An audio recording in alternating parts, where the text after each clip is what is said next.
বন্ধন news, খবরের বন্ধন। শুরু করছি আজকের খবর। শহর কলকাতার লেক স্টেডিয়ামে ক্রিকেটের 22 গজে কলকাতা ইউনিয়ন স্পোর্টিং ও দুবাই ক্রিকেট টিমের ম্যাচ। এই দুই ক্রিকেট দল তাদের কচিকাঁচা নিয়ে এসেছে বাংলার বুকে, বাংলার কচিকাঁচাদের সঙ্গে তাদের খেলার অভিজ্ঞতা বাড়িয়ে নিতে, সঙ্গে সম্প্রীতি ও সৌহার্দ্যের বার্তা নিয়ে এদের এই টিম দুবাই থেকে এসেছে। কলকাতা ইউনিয়ন স্পোর্টিংয়ের অনূর্ধ্ব 15 বছরের একটি টিম এদিন রবীন্দ্র সরোবর হোয়াইট বর্ডার মাঠে খেলা হয়। টসে জিতে কলকাতা ইউনিয়ন স্পোর্টিং প্রথমে ব্যাটিং নেয়। খেলা নির্ধারিত হয় 16 ওভারে। প্রথম থেকে কলকাতা ইউনিয়ন স্পোর্টিং আগ্রাসী বিস্ফোরক ব্যাটিং শুরু করে। ওপেনার শান্নয় রায় ওভার বাউন্ডারি দিয়ে খেলা শুরু করে। 3টি ওভার বাউন্ডারি, 7টি বাউন্ডারির সাহায্যে রান করে, 48 যোগ করে। দুবাই দলটি প্রথমে একটু ধীরে খেললেও একসময় জয়ের আশা জাগিয়ে তোলে। স্মারক অব্যাহত থাকে 34 রানে। কলকাতা ইউনিয়ন স্পোর্টিংয়ের রোহার 2টি উইকেট নেয়। এছাড়াও ব্যাট সাফল্যের সঙ্গে ব্যাটিং করে দুবাইয়ের একটি দল করে শেষ পর্যন্ত 13 রানে পরাজিত হয়। তবে দুবাই ও কলকাতার ম্যাচ বেশ জমজমাট হয়ে উঠেছিল লেক স্টেডিয়ামে। তারা পরীক্ষার পরে এসছে, যাতে করে এইখানে এসে কলকাতার বিভিন্ন যে ক্লাবগুলি আছে, যাদের কোচিং ক্যাম্পগুলি আছে, যাদের অনূর্ধ্ব 13 বা 14 ছেলেরা আছে, তাদের সাথে ওরা 5 থেকে 6টি ম্যাচ খেলবে। এটা একটি মূলত একটি শিক্ষামূলক ট্যুর, যাতে করে ওরা এসে আমাদের কলকাতার বুকে তারা এসে খেলবে। এদের সাথে যারা খেলছে অনেক প্রতিভাবান খেলোয়াড় আছে, ওদের মধ্যে অনেক প্রতিভাবান খেলোয়াড় আছে। তারা খেলে এইখানকার উইকেটে কীরকম খেলা হয়, কীভাবে বল হয়, এই খেলাগুলির মাধ্যমে তারা নিজস্ব খেলা আরও অনেক উন্নত করবে।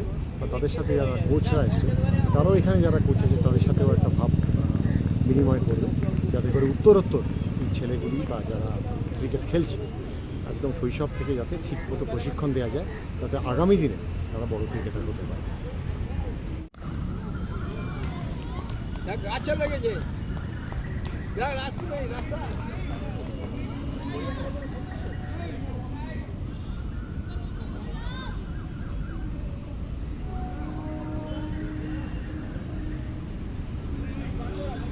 মাঠে বাইরে তো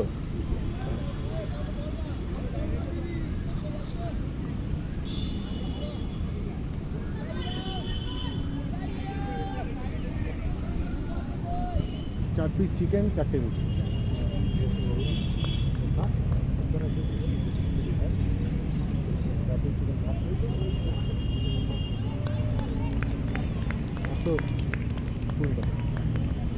চার পিস চিকেন, 4টে রুটি। অনেক বেশি বলা থাকে।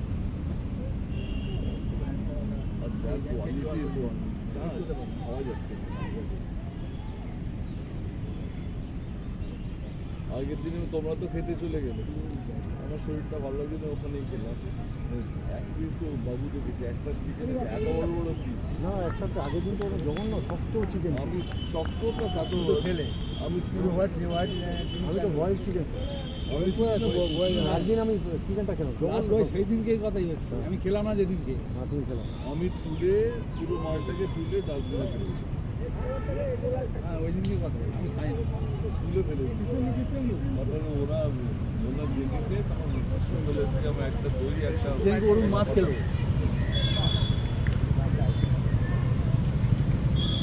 ওই পয়সা দিয়ে খারাপ খাবার জানো কাপড় পেয়ে ওর থেকে তো আগে যেটা সময় হুগলি চুঁচুড়া ইমামবাড়া সদর হাসপাতালে জীবনদায়ী অক্সিজেন প্ল্যান্ট। হুগলি জেলা হাসপাতাল, চুঁচুড়া ইমামবাড়া হাসপাতাল liquid medical oxygen plant ML plant বসানো হয়েছে। এদিন অক্সিজেনের ছোটো ছোটো সিলিন্ডারে ভরে গাড়ি করে নিয়ে আসা হতো। এখন বাম্বু সিলিন্ডারে থেকে সরাসরি ওয়ার্ডের মধ্যে অক্সিজেন সরবরাহ করা হবে পাইপলাইনের মাধ্যমে। এর ফলে বছরে 4 কোটি টাকা সাশ্রয় হবে স্বাস্থ্য দপ্তরে। জেলা মুখ্য স্বাস্থ্য আধিকারিক মৃগাঙ্ক নন্দীকর জানান, অক্সিজেনের চাহিদার কথা মাথায় রেখে স্বাস্থ্য দপ্তর আবেদন করা হয়েছিল। সেই মতো 50 লক্ষ টাকা বরাদ্দ হয়। তরল অক্সিজেন ট্যাঙ্কারে করে ভরিয়ে নিয়ে দিয়ে যাবে। কাজ 10 দিন চলবে, শেষ হওয়ার আগে আবার রিফিল করা হবে। গাড়ি করে ছোটো সিলিন্ডার অক্সিজেন অনেক ঘাটতি ছিলেন, তা পোড়াতে হবে না। যে কর্মীরা অক্সিজেন সরবরাহের দায়িত্ব থাকবে তাদের আর 24 ঘন্টা সতর্ক থাকতে হবে না। পাইপলাইন করা আছে সরাসরি হাসপাতাল, যার মাধ্যমে সরাসরি ওয়ার্ডের আইসি ওটি ও সমস্ত ওয়ার্ডের রোগীর বেডে পৌঁছে যাবে। এতে করে এককালে হয়তো কিছুটা খরচ হলো, কিন্তু এর ফলে দীর্ঘমেয়াদী সুবিধা হবে। যে সংস্থায় কাজ করেছে তারা রক্ষণাবেক্ষণ করবে। এলাকার বাসিন্দা থেকে রোগীর পরিজন অভিমত, অক্সিজেনের প্রয়োজন মেটাতে স্বাস্থ্যবিভাগের উদ্যোগ খুবই উপকারী। লিকুইড মেডিকেল অক্সিজেনের যে প্রয়োজনীয়তা সেটা আমরা সবাই কোভিডের সময় বুঝতে পেরেছি, টের পেয়েছি, এবং তখন থেকেই সমস্ত হসপিটাল, মেডিকেল কলেজ এগুলোতে এলএমও প্ল্যান্ট কমিশনিং শুরু হয়েছে। তো আজকে দাঁড়িয়ে আমাদের ডিস্ট্রিক্ট ইমামবাড়া ডিস্ট্রিক্ট হসপিটাল হুগলিতে এটা কমিশনিং হলো, এবং এটার ফলে যেটা আমাদের এটা খুব একটা busy hospital, district hospital, daily 700-750 patient এখানে ভর্তি থাকেন, ট্রিটেড হয়। তো তাদের জন্য একটা খুব বড় একটা পদক্ষেপ, কারণ আগে আপনারা জানেন যে ম্যানিফোল্ড থেকে অক্সিজেন সিলিন্ডার ফিল আপ করে সেগুলো ওয়ার্ডে যেত। তো এখন এই পদ্ধতিতে ডাইরেক্টলি সেটা মেডিকেল অক্সিজেন একদম ইয়েতে চলে যাবে আর কি, ফ্লোরগুলোতে। তো এখানে জাস্ট ফিল আপ হবে এবং স্টেশন থেকে ফিল আপ হওয়ার পরে সেটা ওয়ার্ডে পৌঁছে যাবে। তো এটা অনেকটা সুবিধা হলো আর কি, এবং পেশেন্টের জন্য as well as hospital administration day to day যাদের এই কাজটা করতে হতো, ডাক্তার, নার্স, সবার জন্য এটা খুব বড় একটা মানে ভালো জায়গা হলো। তার জন্য হেলথ ডিপার্টমেন্টকে অনেক অনেক ধন্যবাদ। ঠিক আছে, ভালো জিনিস। জেলা হাসপাতালে এই লিকুইড মেডিকেল অক্সিজেন, যেটা এলএমও বলি, তার প্ল্যানটা বসেছে, কাজটা শেষ হয়েছে। এটা আমরা হয়তো এই সপ্তাহে কমিশনিং হবে, হয়তো বা কালকে কি পরশু দিনের মধ্যে কমিশনিং হওয়ার কথা আছে। এই প্রজেক্টটা ইমপ্লিমেন্ট করছে এলেনবেরি বলে একটি সংস্থা আছে যারা গ্যাস নিয়ে কাজ করে। This is executed by WBMSCL, আমাদের স্টেট গভর্নমেন্টের যে আছে সেখান থেকে ফান্ডিং হয়ে এই খরচাটা হয়েছে প্রায় 50 লাখসের মতো ইনিশিয়াল প্রজেক্টের খরচা, ওই যে প্ল্যানটা বসাতে। আচ্ছা, এটার বৈশিষ্ট্য হচ্ছে আমাদের তো নানা রকম অক্সিজেন সোর্স আছে। একটা হচ্ছে আমাদের প্রথাগত যেটা সিলিন্ডারের মাধ্যমে হয়, যেখানে দের আর ভেরিয়াস টাইপস অফ সিলিন্ডার্স। এখানে বড় সিলিন্ডার যে জাম্বো বলি, টাইপ ডি, বা একটু মিডিয়াম সাইজের টাইপ বি আছে। সেখানে আমরা কি করি, এগুলো পোর্টেবল সিলিন্ডার আমরা ভেন্ডাররা সাপ্লাই করে, ফুরিয়ে গেলে নিয়ে যায়, এরকম করে রিপ্লেনিশ করে পাল্টে তারা দেয়, এবং এটা আমাদের হিউম্যান রিসোর্স দিয়ে আবার প্রতিটা ওয়ার্ডে পেশেন্টরা পায়। এবার এর সমস্যা হচ্ছে অনেক সময় ফুরিয়ে যেতে পারে, ডিপেন্ডস করছে কতটা তাড়াতাড়ি অক্সিজেন আমি কী ক্যাপাসিটিতে দিচ্ছি। তার অনেক সময় ফুরিয়ে গেলে বুক বোঝা যায় না, সেখানে অনেক সময় সমস্যা হয় পেশেন্টের। আর সেই জন্য আমরা কী করি, আজকাল ভালো হসপিটালগুলো যেখানে পেরেছি MGPS বা পাইপলাইনে করে আমরা অক্সিজেন সাপ্লাই করি। এবার এই পাইপলাইনের যেখান থেকে সোর্স অক্সিজেন, সেটা হচ্ছে এই বড় জাম্বো সিলিন্ডারগুলো লাগানো হয়। সেখানে ম্যানিফোল্ড থাকে, কোথাও 4x20 বা 10x10 এরকম থাকে। সেখানে হচ্ছে ওই সিলিন্ডারের সঙ্গে অটোমেটিক লাগানো থাকে এই পাইপলাইনগুলো। সেখান থেকে ফুরিয়ে গেলে কিন্তু সেখানেও সিলিন্ডারগুলো কোনো লোক রাখতে হয়, তারা ওই 1.5 ঘন্টা 2 ঘন্টা পর এই সিলিন্ডারগুলোকে তারা পাল্টে আবার ভরা সিলিন্ডার দিয়ে দেয়। আর যখন সিলিন্ডার শেষ হয়ে যায় তখন ওই কোম্পানি থেকে লোক 2-3 দিন পর এসে নিয়ে যায়। তাই এই যে বারবার করে আসা যাওয়া, কোথাও কোনো কারণে যদি ট্রান্সপোর্টের সমস্যা থাকে বা প্লান্টে যদি অক্সিজেন সাপ্লাই নিয়ে ব্যাহত হয়, তাহলে কি হচ্ছে, পুরো জিনিসটা হ্যাম্পার হয়। তাই লিকুইফাইড, তাহলে এটার জন্য যদি আমরা বড় আকারে যদি কোনো একটা অক্সিজেন সাপ্লাই দিতে পারি, তাহলে এই সমস্যাটা মেটানো যায়। এটা দুভাবে হতে পারে, একটা হচ্ছে এলএমও লিকুইড মেডিকেল অক্সিজেন, আর একটা PSO।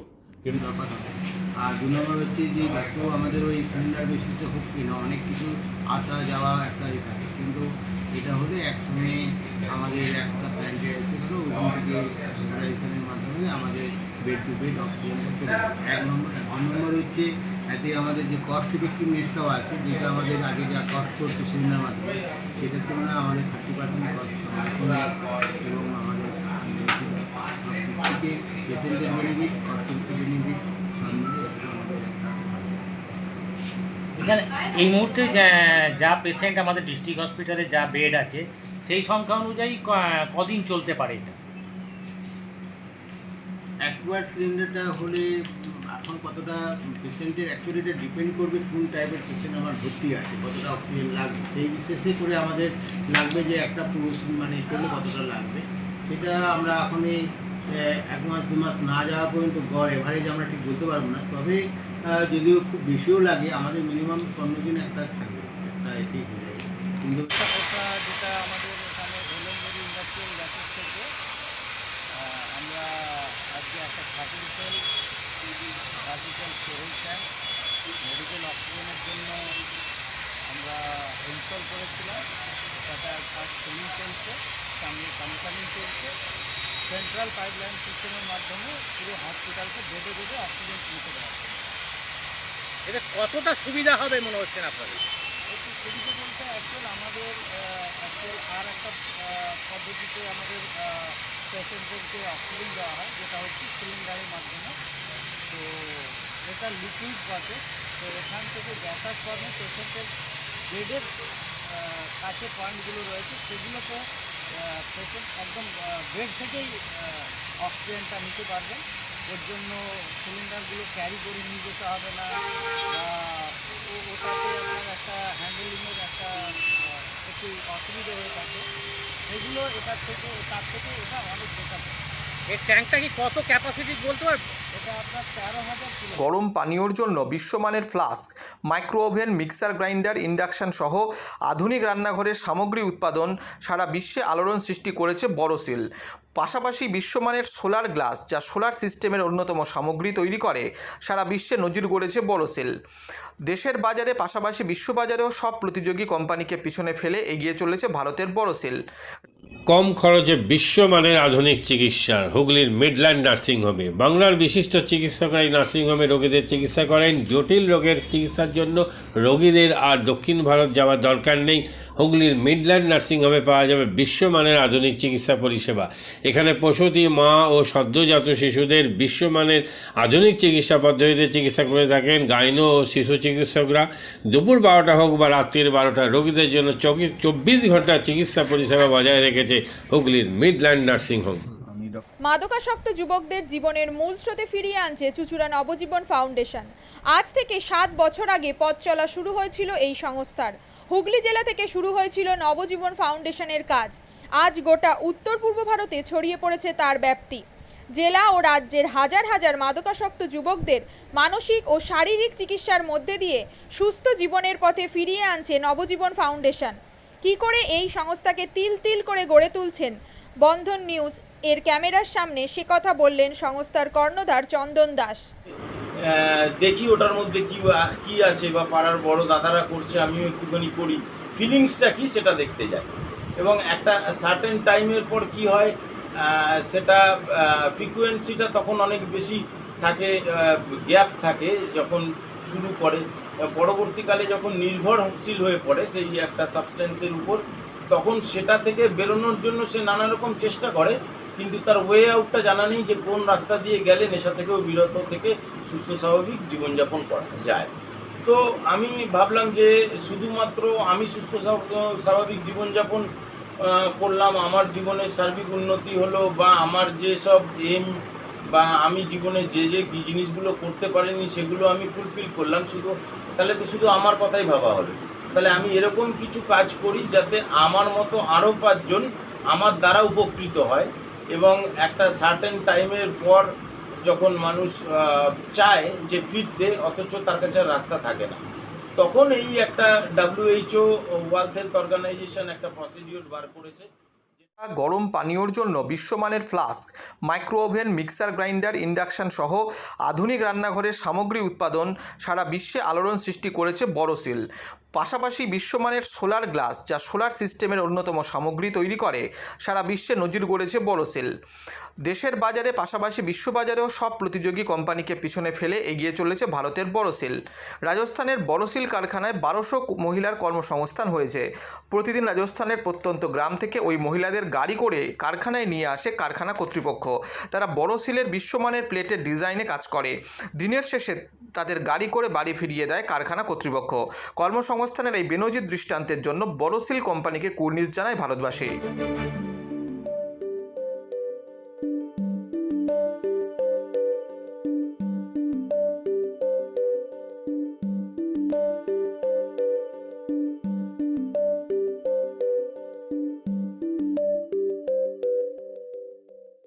At Borosil, our products touch our customers' lives in many ways. Our philosophy is simple: understand the evolving needs of our customers and deliver solutions to meet them.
We look beyond business.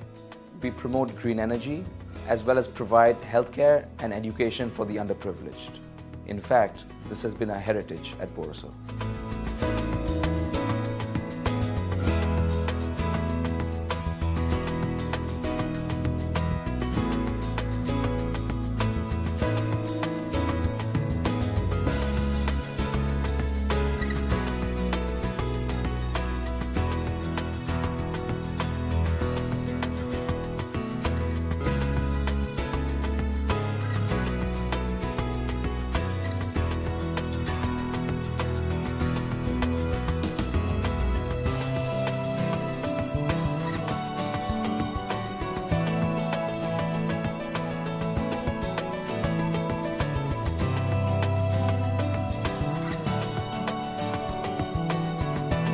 Our products are developed with innovation and thought. It is technology emboldened by the human spirit.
কম খরচে বিশ্বমানের আধুনিক চিকিৎসার হুগলির Midland নার্সিংহোমে বাংলার বিশিষ্ট চিকিৎসকরা এই নার্সিংহোমে রোগীদের চিকিৎসা করেন। জটিল রোগের চিকিৎসার জন্য রোগীদের আর দক্ষিণ ভারত যাওয়ার দরকার নেই। হুগলির মিডল্যান্ড নার্সিংহোমে পাওয়া যাবে বিশ্বমানের আধুনিক চিকিৎসা পরিষেবা। এখানে প্রসূতি মা ও সদ্যজাত শিশুদের বিশ্বমানের আধুনিক চিকিৎসা পদ্ধতিতে চিকিৎসা করে থাকেন গাইনো ও শিশু চিকিৎসকরা। দুপুর 12টা হোক বা রাত্রির 12টা, রোগীদের জন্য 24 ঘন্টা চিকিৎসা পরিষেবা বজায় রেখেছে হুগলির মিডল্যান্ড নার্সিংহোম। আমি ডক্টর মানস ঘোষ, আমি মিডল্যান্ড নার্সিংহোমের মেডিকেল ডিরেক্টর। বিশেষত্ব বলতে যেটা আপনি বললেন, একটা হচ্ছে এনআইসিইউ, নিউনেটাল কেয়ার ইউনিট। আমি বলতে পারি এটা আমাদের আশেপাশে হুগলি জেলায় নেই। নিউনেটাল মানে হচ্ছে যেটা বাচ্চা জন্মের পরেই প্রথম 28 দিনকে আমরা নিউনেট বলি, প্রথম ফার্স্ট 4 উইকস।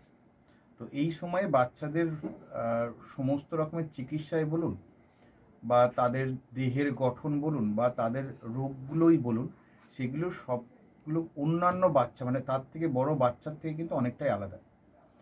এবং এই ক্ষেত্রে বাচ্চাদের বাচ্চারা খুব সেন্সিটিভ হয়, বাচ্চাদের রোগ প্রতিরোধ ক্ষমতাও অনেক সময় কম থাকে এবং এগুলোর জন্য স্পেশাল কেয়ার লাগে নিউনেট, এবং তাদের পুরো চিকিৎসা পার্টটা একটা আলাদাভাবে তৈরি হয় প্রথম 28 দিনের জন্য।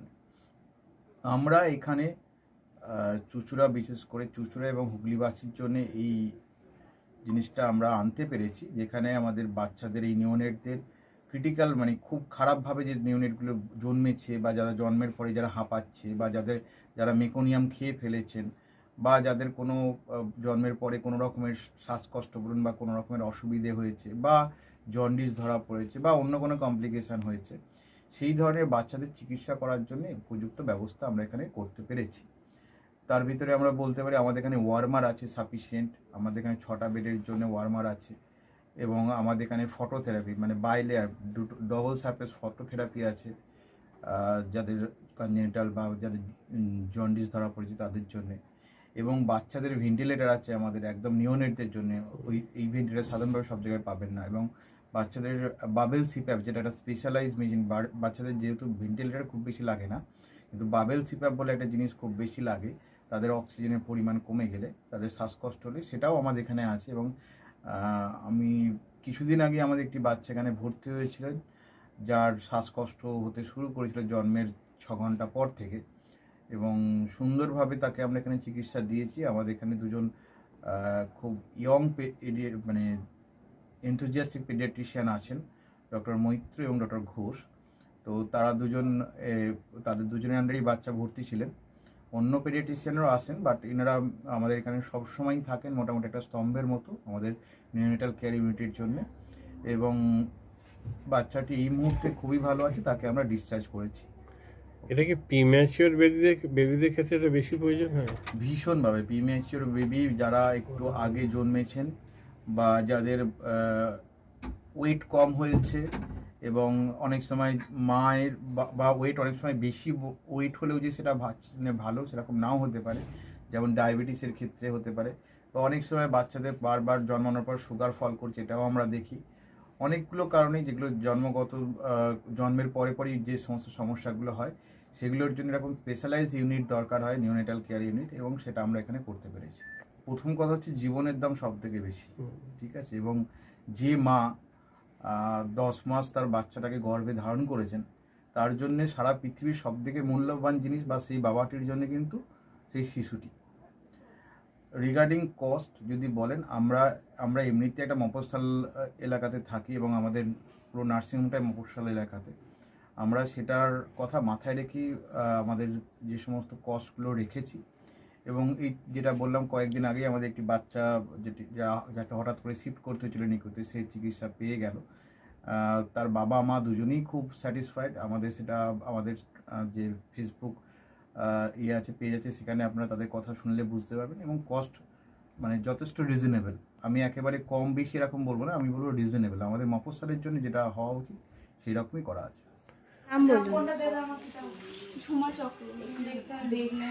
আপনার কি বাচ্চা আছে? কতদিন অ্যাডমিট ছিলেন এখানে? 4 দিন, আজকে নিয়ে 5 দিন ডিসচার্জ নিয়ে 5 দিন। কোন ডাক্তারের মানে আন্ডারে হচ্ছে? আর বাচ্চাকে কে দেখছিল? শুভদীপ মিত্র, ডক্টর শুভদীপ মিত্র। বাচ্চার কি হয়েছিল? শ্বাসকষ্ট ছিল, আর স্যাচুরেশন পাচ্ছিল না, ফটোথেরাপি দিতে হলো। শ্বাসকষ্টের জন্য কি করতে হয়েছিল? ভেন্টিলেশন দিতে হয়েছিল। প্রথম সকাল থেকে তো এমনি নর্মাল অক্সিজেন চলছিল, রাতের দিক থেকে আবার ভেন্টিলেশন দিতে হয়েছিল। এখন কেমন আছে বাচ্চা? এখন ভালো আছে, একদম সুস্থ। মা কেমন আছে? মা ভালো আছে। আচ্ছা, আজ বাড়ি যাচ্ছেন তো? হ্যাঁ, থ্যাংক ইউ।